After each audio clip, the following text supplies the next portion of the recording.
বসাতে পারে বাংলা। যে বগুড়া এখন বিএনপির শক্ত ঘাঁটি, সেটিতে হয়তো অদূর ভবিষ্যতে ভাগ বসাতে পারে বাংলাদেশ জামায়াত ইসলামী।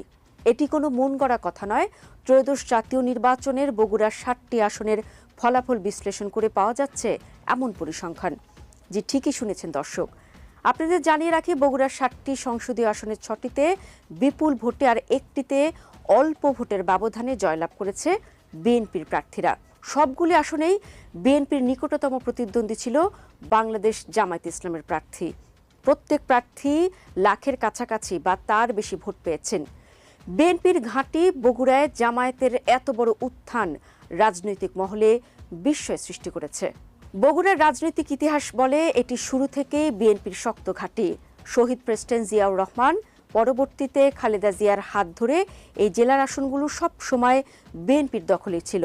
আওয়ামী লীগ আমলে বিএনপি ও অন্যান্য দলগুলোর ভোট বর্জন ঘটনা ছাড়া এখানে বরাবরই অপ্রতিদ্বন্দ্বী বিএনপি প্রার্থীরা। উত্তরবঙ্গের এই জেলাটি এক সময় জাতীয়তাবাদী রাজনীতির শক্ত ঘাঁটি হিসেবে পরিচিত ছিল, কিন্তু সাম্প্রতিক নির্বাচনের ফলাফল ও ভোটের পরিসংখ্যান বিশ্লেষণে দেখা গেছে এখানে জামায়াতপন্থী প্রার্থীদের ভোট সংখ্যা অনেকের ধারণাকেও ছাড়িয়ে গেছে। পরিসংখ্যানে দেখা যায় বগুড়ার বিভিন্ন আসনে জামায়াত সমর্থিত প্রার্থীরা উল্লেখযোগ্য সংখ্যক ভোট পেয়েছেন। প্রত্যেকেই ১ লাখের কাছাকাছি বা তার চেয়েও বেশি ভোট পেয়েছেন। এর মধ্যে বগুড়া ১ আসনে শাহাবুদ্দিন ৫৭,৯৫৯ ভোট, বগুড়া ২ আসনে শাহাদুজ্জামান ৯২,৪৩৩ ভোট, বগুড়া ৩ আসনে নূর মোহাম্মদ ১,১১,০২৬ ভোট, বগুড়া ৪ আসনে মুস্তফা ফয়সাল ১,০৮,১৯১ ভোট, বগুড়া ৫ আসনে দবিরুর রহমান ১,৪২,০৯১ ভোট, বগুড়া ৬ আসনে আবিদুর রহমান ৯৭,৬২৬ ভোট এবং বগুড়া ৭ আসনে গোলাম রাব্বানী পেয়েছেন ১,০৫,১৮৪ ভোট। প্রশ্ন উঠছে, কি কারণে জামায়াতপন্থী প্রার্থীরা এত ভোট পেলেন? একটু চলুন নজর দেওয়া যাক অতীত নির্বাচনের হিসাব নিকাশে। ১৯৯১ সালের নির্বাচনে বগুড়া ২ আসনে বিজয়ী হন জামায়াতের শাহাদুজ্জামান। ওই নির্বাচনে বেগম খালেদা জিয়ার বগুড়া ৭ আসনটি ছাড়া বাকি প্রত্যেকটি আসনেই হাড্ডাহাড্ডি লড়াই করে জামায়াত।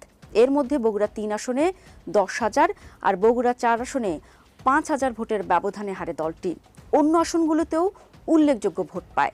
১৯৯৬ নির্বাচনেও প্রতিটি আসনেই ২০% বেশি ভোট পায় দলটি। এরপরের নির্বাচনগুলোতে দাঁড়িপাল্লা প্রতীকে জামায়াত ইসলামের সরাসরি ভোটের পরিসংখ্যান খুব বেশি সময় দৃশ্যমান ছিল না। ২০০১ সালের ৮ম সংসদ নির্বাচনে দলটি বিএনপি নেতৃত্বাধীন ৪ দলীয় জোটে থেকে কয়েকটি আসনে প্রতিদ্বন্দ্বিতা করে এবং জোটের অংশ হিসেবে উল্লেখযোগ্য ভোট পায়।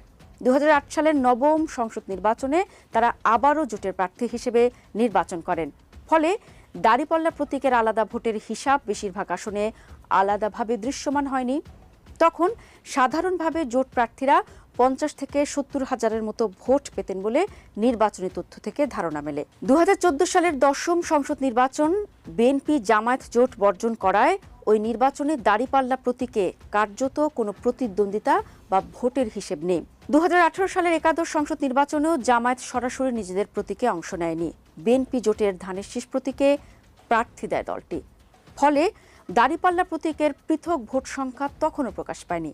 অর্থাৎ ২০০১ থেকে ৪টি সংসদ নির্বাচনের মধ্যে একটিতে বর্জন, দুটিতে জোটের প্রতীকে নির্বাচন এবং মাত্র সীমিত ক্ষেত্রে নিজস্ব প্রতীকে অংশ নেওয়ার কারণে দাঁড়িপাল্লার স্বতন্ত্র ভোট ভিত্তি দীর্ঘ সময় পরিসংখ্যানের আড়ালেই ছিল, যা পরবর্তী নির্বাচনে আলাদা প্রতীকে ভোটের পরিমাণ দৃশ্যমান হওয়ায় নতুন করে আলোচনা এসেছে। বগুড়ার বিভিন্ন উপজেলায় খোঁজ নিয়ে জানা যায় জামায়াতের তৃণমূল সংগঠন এখনও অনেক জায়গায় সক্রিয়। বিশেষ করে মসজিদ কেন্দ্রিক সামাজিক যোগাযোগ, শিক্ষা প্রতিষ্ঠান ভিত্তিক নেটওয়ার্ক এবং পারিবারিক প্রভাবের কারণে তাদের একটি স্থায়ী সমর্থক গোষ্ঠী রয়েছে। রাজনৈতিক বিশ্লেষকরা বলছেন, বড় দলগুলো যেখানে নির্বাচনের সময় হঠাৎ সক্রিয় হয়, সেখানে জামায়াতপন্থীরা বছরের পর বছর একই এলাকায় সামাজিক ও সাংগঠনিক যোগাযোগ ধরে রাখেন। ফলে ভোটের সময় তারা একটি নির্দিষ্ট ভিত্তি থেকে ভোট সংগ্রহ করতে পারে। এর বাইরে এই জেলার ভোটের সমীকরণ ও বিভক্তি কাজ করেছে। যেমন বগুড়ার কয়েকটি আসনে একাধিক প্রার্থী থাকায় ভোট বিভক্ত হয়েছে।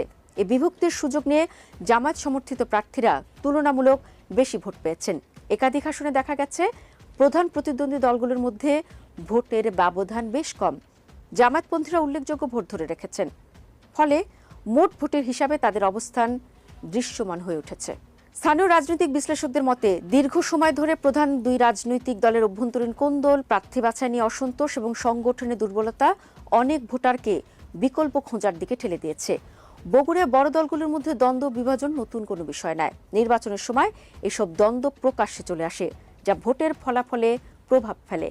এ অবস্থায় সংগঠিত এবং শৃঙ্খলাবদ্ধ রাজনৈতিক কাঠামো নিয়ে মাঠে থাকা জামায়াত বা তাদের সমর্থিত প্রার্থীরা একটি নির্দিষ্ট ভোট ব্যাংক ধরে রাখতে পেরেছেন বলেই মনে করা হচ্ছে। এছাড়া তরুণদের ভোট ব্যাংক বগুড়ায় আলাদা প্রভাব ফেলেছে বলে ধারণা করা হচ্ছে। জুলাইয়ের গণঅভ্যুত্থানের পর তরুণ ভোটারদের একটি অংশ আদর্শভিত্তিক বা স্থানীয় ইস্যুকেন্দ্রিক রাজনীতির দিকে ঝুঁকছেন। ফলে সংগঠিত যে কোনো রাজনৈতিক শক্তি এখানে জায়গা করে নিতে পারছে। তাহলে কি দেখা যাচ্ছে বগুড়ায় জামায়াতের ভোট সংখ্যা ভবিষ্যৎ নির্বাচনের জন্য গুরুত্বপূর্ণ বার্তা বহন করছে। যদি প্রধান রাজনৈতিক দলগুলো তাদের সাংগঠনিক দুর্বলতা, অভ্যন্তরীণ কোন্দল এবং প্রার্থী বাছাইয়ের সমস্যা দূর করতে না পারে, তাহলে তৃতীয় শক্তির উত্থান আরও স্পষ্ট হতে পারে।